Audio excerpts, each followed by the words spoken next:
बहराइच से इस वक्त की बड़ी खबर, राजनीतिक बड़ी खबर आ रही है, जहां 14 जून 2026 को जनपद बहराइच की मातेरा विधानसभा क्षेत्र के शंकरपुर चौराहे के पास आयोजित विशाल जनसभा में असदुद्दीन ओवैसी ने जनता को संबोधित किया है। इस दौरान उन्होंने प्रदेश की राजनीतिक परिस्थितियों, विकास, शिक्षा, रोजगार तथा सामाजिक मुद्दे पर अपने विचार रखे और आगामी विधानसभा चुनाव 2027 को लेकर पार्टी की रणनीति पर चर्चा की। सभा में बड़ी संख्या में समर्थक और स्थानीय लोग मौजूद रहे। कार्यक्रम के दौरान पार्टी नेताओं ने दावा किया है कि मातेरा विधानसभा क्षेत्र में AIMIM का जनाधार लगातार बढ़ रहा है और जनता पार्टी की नीतियों का समर्थन कर रही है। आइए हम स्वागत करते हैं आपका आगाज इंडिया न्यूज में। जैसा कि हम मातेरा विधानसभा में हाजिर हैं आप सभी के पेश नजर, जहां पर जनाब बैरिस्टर असदुद्दीन ओवैसी साहब तशरीफ लाए हैं और विधानसभा को संबोधित करने के लिए आ रहे हैं। मैं देखता हूं उनकी इस विधानसभा से और उनके इस स्पीच से और इस सोच से लोगों में क्या परिवर्तन आने वाला है, लोग क्या चाहते हैं, ओवैसी साहब के आने से क्या फर्क पड़ता है। क्या नाम है आपका? मैं इंजीनियर अब्दुल्ला अंसारी, जिला महासचिव MIM पार्टी प्रतापगढ़। जी, प्रतापगढ़ से आप आए हैं जी। तो इतनी दूर से आए हैं क्या करने के लिए, क्या उम्मीद है? ये उन समाजवादियों को जवाब देने आए हैं कि वो समझ लें, जो समाजवादी की विधायक जो अपने बाप की बपौती समझ रहे हैं इस विधानसभा को, ये इस बात को यहाँ की आवाम से मैं कहना चाहता हूँ, आप समाजवादी का विधायक बना तो लोगे, लेकिन वो तुम्हारी आवाज नहीं है, वो गूंगे और बहरे आवाज हैं। वो गूंगे, वो उनकी आका से जब तक अपनी आके से इजाजत नहीं ले लेंगे तब तक मुसलमानों पे हो रहे जुल्म नहीं बोल सकते। अगर आप मजलिस का विधायक यहाँ बनाओगे तो उसको अपने असदुद्दीन ओवैसी से पूछना नहीं पड़ेगा कि ओवैसी साहब यहाँ मुसलमानों पर बुलडोजर चल रहा है, बोले कि न बोले। ओवैसी साहब कहेंगे अगर तुम बोल नहीं सकते तो तुम अपना पद छोड़ दो। तो ओवैसी साहब के ऊपर आरोप ये लगता है कि वो सिर्फ मुसलमानों की पार्टी है, मुसलमानों के हित में बात करती है। अगर मुसलमानों की पार्टी होती तो आप सब देख सकते हैं, आप तमाम वहाँ उसी मंच में देख सकते हैं, वहाँ पे हमारे हिंदू भाई भी बैठे हैं और भगवतधारी भी बैठे हैं, तमाम लोग बैठे हैं, आप जाके देख सकते हैं। वो इंसाफ परस्त लोगों की ओवैसी साहब की पार्टी इंसाफ की पार्टी है। ओवैसी साहब की पार्टी किसी ये नहीं देखता, किसी जात किसी बात की पार्टी नहीं है, इंसाफ की पार्टी है। और हाँ, मैं एक बात और बता देना चाहता हूँ, जो ये समाजवादी के नेता लोग कह रहे हैं ओवैसी साहब बहराइच में मटेरा ही क्यों लड़ना चाह रहे हैं, तो मैं उनको बता देना चाहता हूँ, आप समाजवादी पार्टी के लोग औरंगाबाद में इम्तियाज जलील को हराने क्यों चले गए थे? वहाँ आपको क्या जरूरत पड़ी थी लड़ने की? तब तो आपकी आवाज नहीं खुली, वहाँ आपका वजूद नहीं था, वहाँ आपका एक कार्यकर्ता नहीं था, तो आपने वहाँ पर समाजवादी पार्टी से लड़ाकर इम्तियाज जलील को हराया है, तब आपकी आवाज नहीं खुली। आज जब यहाँ मजलिस लड़ रही है तो आप लोग कह रहे हो कि यहाँ के विधायक को हराने, हम किसी को हराने और जिताने नहीं आए हैं, हम खुद अपना नेता बनने आए हैं, हम खुद विधायक बनाने आए हैं, ये समझ लीजिए आप लोग।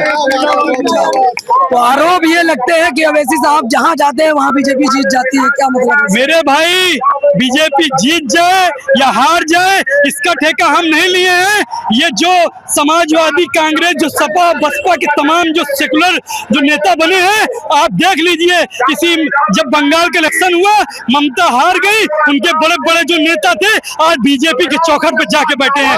वही जो एक बीजेपी की, जो एक ममता की एक जो बड़ी नेता थी, सांसद, जो मक्का और मदीना की बात करती थी, आज वो कहती थी ओवैसी साहब बीजेपी की बी टीम है। आज वही जाके जब ममता हारी, जाके वो भाजपा के कार्यालय में चाय पी रही है, हमारे ऊपर इल्जाम लगा रही है। सुनो, समाजवादी है, कांग्रेस, तमाम तुम लोग समझ लो, अब हमारा झंडा, हमारी ताकत, हमारी आवाज रहेगी। हमने कहा कि हमारे इलाकों में स्कूल खोलो तो तुमने हमारे इलाकों में शराब खाने खोले गए। हमने कहा हमारे बच्चे, हमारे नौजवानों पे हाथों में कलम दो तो तुमने हमारे नौजवानों को हाथों में कलम न दे के बजाय हमारे नौजवानों को हाथों को हथकड़ियां दे दी और उन्हें बेकसूर जेलों में डाला। और तुम हमें बुलडोजर और बीजेपी का डर दिखाने वाले हम लोग कौन है, जो हम कि कभी किसी से डरने वाले कौन नहीं है। हमारे पास पास चाहे जितनी मुसीबत आ जाए, हम किसी से डरने वाले नहीं है। हम अपना झंडा, अपनी ताकत, अपनी क़यादत खड़ा करने आए हैं। हम अब चाहे जीते, चाहे बीजेपी जीते, चाहे जो जीते, इससे मतलब नहीं है हमें। तो सन 2022 में अवैसी साहब ने तकरीबन 100 सीटों पर अपने कैंडिडेट उतारे थे, लेकिन एक भी सीट उस सन 2022 में अवैसी साहब ने नहीं निकाली, और जिसका फायदा लोग आरोप लगाते हैं कि सीधा बीजेपी को हुआ था। इस बार क्या परिवर्तन होने वाला है? मेरे भाई, हम 2022 में लड़े, हमें नहीं मिला रिजल्ट, इसकी हमें मायूसी नहीं है। हम तो कह रहे हैं, हम तो समाजवादी से भी कह रहे हैं हमसे गठबंधन कर लो, लेकिन वो हमसे गठबंधन नहीं करना चाह रहे हैं। तो ये समझ लीजिए हमारे पास खोने को कुछ नहीं है सिवाय पाने के, उनके पास खोने को बहुत कुछ है। वो इस बात को समझ रहे हैं। समाजवादी के अखिलेश यादव समझ लें, वो जो सोच रहे हैं वो कि मुख्यमंत्री 2027 मुख्यमंत्री बन जाएंगे, तो बिना असदुद्दीन ओवैसी के वो मुख्यमंत्री का सपना छोड़ दें। अगर वो मुख्यमंत्री की कुर्सी बैठना चाहते हैं तो आइए अपनी हिस्सेदारी की बात करते हैं। जो कहते हैं 2 विधायक से क्या होगा, 4 विधायक से क्या होगा, आप कर्नाटक में देख लीजिए, वहाँ 22% मुसलमान, वहाँ मुस्लिम लीग 22 विधायक जीतकर आज वहाँ पर सत्ते में हिस्सेदारी बनी है और 5 मंत्री बने हैं। अब यही जहाँ पर टीवीके की जहाँ पार्टी उसकी जहाँ सरकार बनी, वहाँ दो मुस्लिम विधायक उनको समर्थन दिए और आज एक मंत्री बना है। जो कहते हैं 1-2 विधायक से क्या होता है, 1-2 विधायक से हिस्सेदारी की बात होती है। ये हमें न बताएं कि 1 विधायक से क्या हो जाएगा, 2 विधायक से क्या होगा। वो एग्जाम्पल बिहार का भी देख सकते हैं, क्योंकि जब हमारे प्रदेश अध्यक्ष अख्तुल इमान साहब उनसे कह रहे थे कि आइए हमसे गठबंधन कर लीजिए, तो लालू के लड़के तेजस्वियों को घमंड था कि हम मुख्यमंत्री बन जाएंगे। उनका हाल क्या हुआ? उनका हाल क्या हुआ? आज जब उनको राज्यसभा जाना हुआ तो लालू के लड़के तेजस्वी यादव अख्तुल इमान की चौखट पे गए, अख्तुल ईमान की चौखट पे गए और राज्यसभा के लिए 5 वोट मांगा। ये देख लीजिए 5 विधायक की ताकत क्या है, वो समझ रहे थे। और जब उनसे ढोल नगाड़े से बजा के हम लोग कह रहे थे गठबंधन कर लीजिए, उन्होंने गठबंधन नहीं किया। फिर बाद में राज्यसभा की जरूरत हुई तो अख्तुल ईमान के पास वो चौखट पे चल के गए कि हमें 5 विधायक की जरूरत है। इसका क्या मतलब है? देख लीजिए 5 विधायक की ताकत क्या है। सबसे बड़ी चीज होती है अपनी लीडरशिप पैदा कीजिए। तमाम 2.5% वाला राजभर, तमाम 2-2% वाले सब लोगों ने अपना नेता बना लिया, सब लोगों ने अपनी लीडरशिप बना ली। लेकिन मुसलमान कौम ये सिर्फ उन समाजवादी, इन कांग्रेस के पीछे भागती रहती है। वो आपको नेता नहीं बनाना चाहती, आप इनको नेता नहीं बने। मैं कहता हूँ सलमान भाई को नेता बनाओ तो चंद्रशेखर रावण को नेता बनाने लगती है।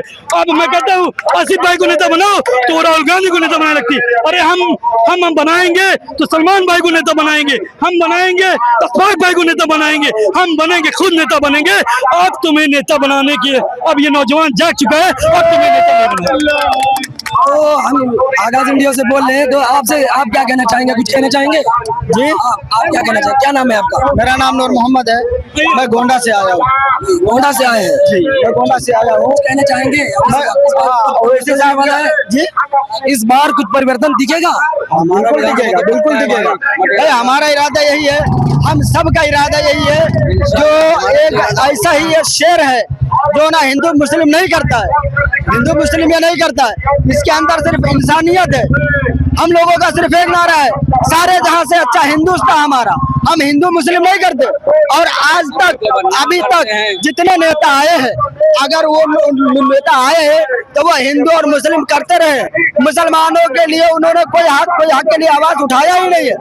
यहाँ तक कि हमारे सर जमीन तारक शरीफ में सैयद सलार मसूद गाजी के दरबार को, दयार को गिराने की कोशिश की गई, ढाने की कोशिश की गई, और यहाँ के नेताओं ने ऊपर कोशिश किया कि उसको गिरा दिया जाए, ढा दिया जाए।